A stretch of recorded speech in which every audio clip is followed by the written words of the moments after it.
தென்மேற்கு வங்கக்கடல் பகுதியில் நிலவிய ஆழ்ந்த காற்றழுத்த தாழ்வு மண்டலம் இன்று பிற்பகல் 2:30 மணி அளவில் புயலாக வலுப்பெற்றுள்ளது. ஃபெஞ்சல் என்று பெயரிடப்பட்டுள்ள இந்த புயல் தற்பொழுது புதுச்சேரிக்கு தென்கிழக்கே சுமார் 270 கிலோமீட்டர் தொலைவில் நிலை கொண்டுள்ளது. இது நாளை 30ஆம் தேதி காரைக்காலுக்கும் மாமல்லபுரத்திற்கும் இடையே புதுச்சேரிக்கு அருகில் பிற்பகல் புயலாக கரையை கடக்கக்கூடும். இதன் காரணமாக அடுத்து வரும் 3 தினங்களுக்கு தமிழகம், புதுவை, காரைக்கால் பகுதிகளில் பரவலாக மிதமான மழையும், ஒரு சில இடங்களில் கனமுதல் மிக கனமழையும், ஓரிரு இடங்களில் அதி கனமழையும் பெய்யக்கூடும். அடுத்து வரும் 24 மணி நேரத்தை பொறுத்தவரையில் டெல்டா மாவட்டங்கள் புதுச்சேரி, விழுப்புரம், செங்கல்பட்டு ஆகிய மாவட்டங்களில் ஓரிரு இடங்களில் அதி கனமழையும், திருவள்ளூர், காஞ்சிபுரம், அரியலூர், தஞ்சாவூர் ஆகிய மாவட்டங்களில் ஓரிரு இடங்களில் கனமுதல் மிக கனமழையும், திருவண்ணாமலை, கள்ளக்குறிச்சி, திருச்சிராப்பள்ளி, புதுக்கோட்டை, சிவகங்கை, ராமநாதபுரம் ஆகிய மாவட்டங்களில் ஓரிரு இடங்களில் கனமழைக்கும் வாய்ப்புள்ளது.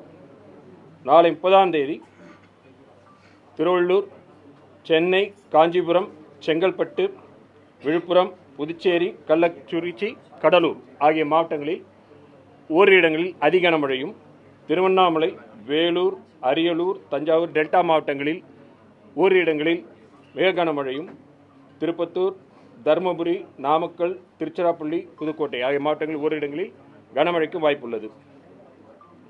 தரைக்காற்று எச்சரிக்கை பொறுத்தவரையில்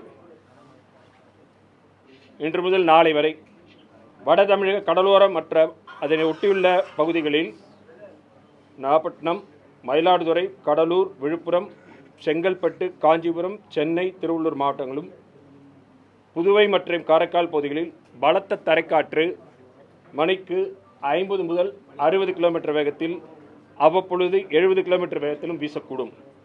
நாளை புயல் கரையை கடக்கின்ற பொழுது சூறாவளி காற்றானது மயிலாடுதுறை, கடலூர், விழுப்புரம், செங்கல்பட்டு, காஞ்சிபுரம், சென்னை, திருவள்ளூர் மாவட்டங்களிலும், புதுவை பகுதிகளிலும் மணிக்கு 70 முதல் 80 கிலோமீட்டர் வேகத்திலும், அவ்வப்பொழுது 90 கிலோமீட்டர் வேகத்திலும் வீசக்கூடும்.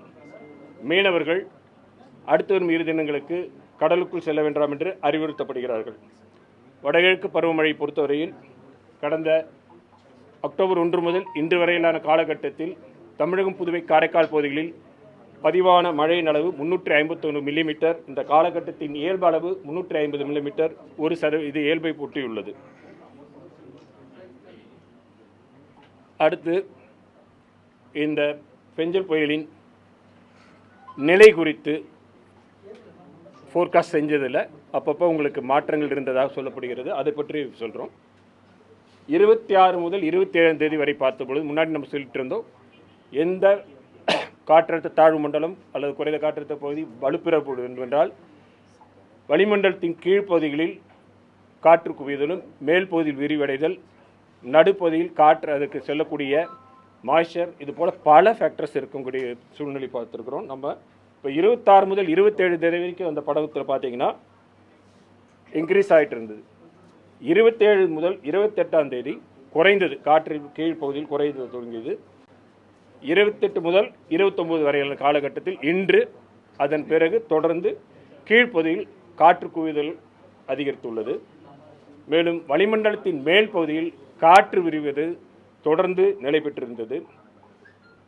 விண்ட் ஷேர் என்று சொல்லக்கூடிய காற்று முறிவானது இந்த பகுதியில் குறைய துவங்கியுள்ள காரணத்தால் 29 நேற்று முதல் இன்று வரையிலான காலகட்டத்தில் குறைய துவங்கியுள்ளது. மேலும் இந்த பெஞ்சல் புயலானது ஆரம்ப காலகட்டத்தில் தென்கிழக்கு வங்கக்கடலிலிருந்து இலங்கையை நோக்கி செல்கின்ற பொழுது, அது சென்ற பொழுது அதனுடைய வேகம் குறைவாக குறைந்து இலங்கை அருகில் பெருமளவு நிறை கொண்டிருந்த பொழுது அதிலிருந்து பெருமளவு மழை பெய்திருந்தது. அதன் உள்ளே இருக்கக்கூடிய சக்தி குறைந்திருந்தது. அதனுடைய மாய்ச்சர் கம்மியாக இருக்குது. அது நம்ம பார்த்து நேற்று பிறகு அதனுடைய வேகம் படிப்படியாக அதிகரிக்க தொடங்கியிருக்கு. இப்போ 10 கிலோமீட்டர் வேகத்தில் நகர்ந்துட்டு இருக்கு. இந்த வேகம் அந்த இடத்தை விட்டு நகர்ந்து செல்ல ஆரம்பித்த பிறகு அதனுள் காற்று கீழே குவிவதும் அதிகரித்தது. மாய்ச்சர் இன்கர்ஷன் நடந்ததுக்கு இதன் காரணமாக மீண்டும் புயலாக வலுப்பெறுவதற்கு வாய்ப்பு இருந்ததுனால நாம் அதை சொல்லி இருந்திருக்கிறோம். இதுதான். ஓகே.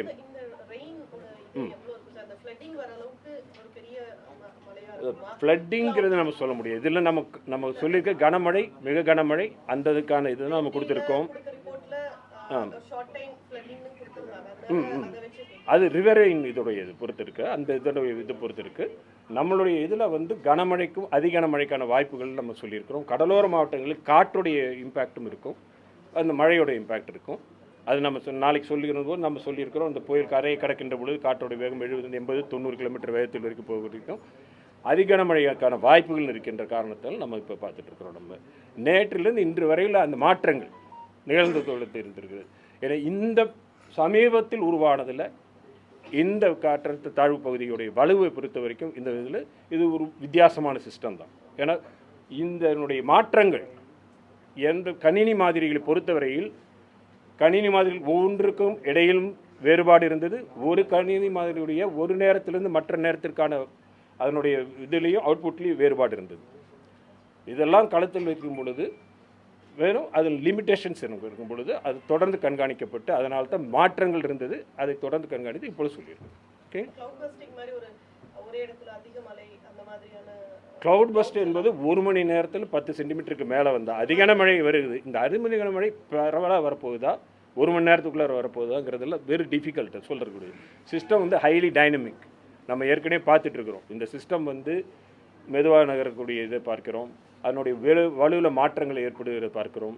இதெல்லாம் தொடர்ந்து இருக்கக்கூடியதுனால தொடர்ந்து கண்காணித்து சொல்லியிருக்கோம். காற்றுடைய எச்சரிக்கை கொடுக்கப்பட்டிருக்கு, மழையோட எச்சரிக்கை கொடுக்கப்பட்டிருக்கிறது. தொடர்ந்து கண்காணித்து அவ்வப்பொழுது தகவல்கள் தெரிவிக்கப்படும்.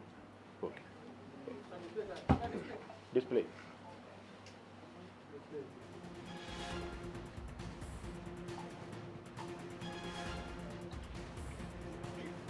மேகக்கூட்டங்கள் எல்லாம் பார்க்குறதுனால கான்சன்ட்ரேட்டட் டென்ஸ் க்ளவுட் பார்க்குறோம். புயலின் பாதை 24 மணி நேரத்திற்கான கனமழைக்கான எச்சரிக்கை,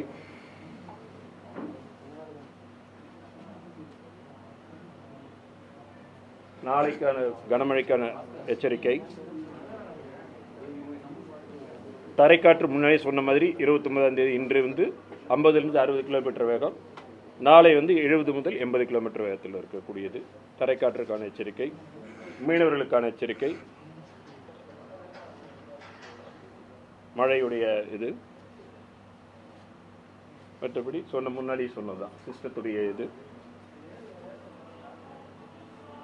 காற்று குவிவு திருப்பியும் அதிகரித்திருக்கிறது.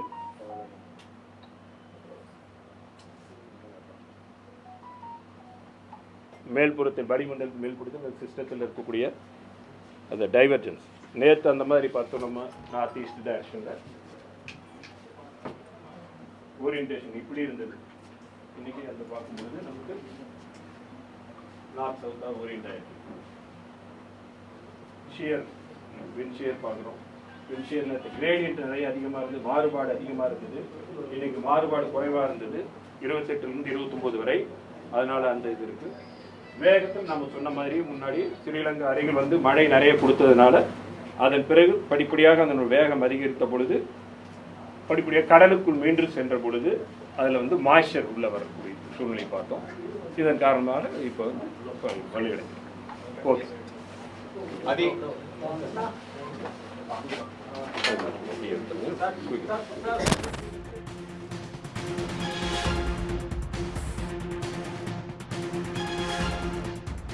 வங்கக்கடலில் உருவாகிய பெஞ்சல் புயல் நாளை பிற்பகல் புதுச்சேரி அருகே கரையை கடக்கும் என்று வானிலை ஆய்வு மைய தென்மண்டல தலைவர் பாலச்சந்திரன் தெரிவித்திருக்கிறார்.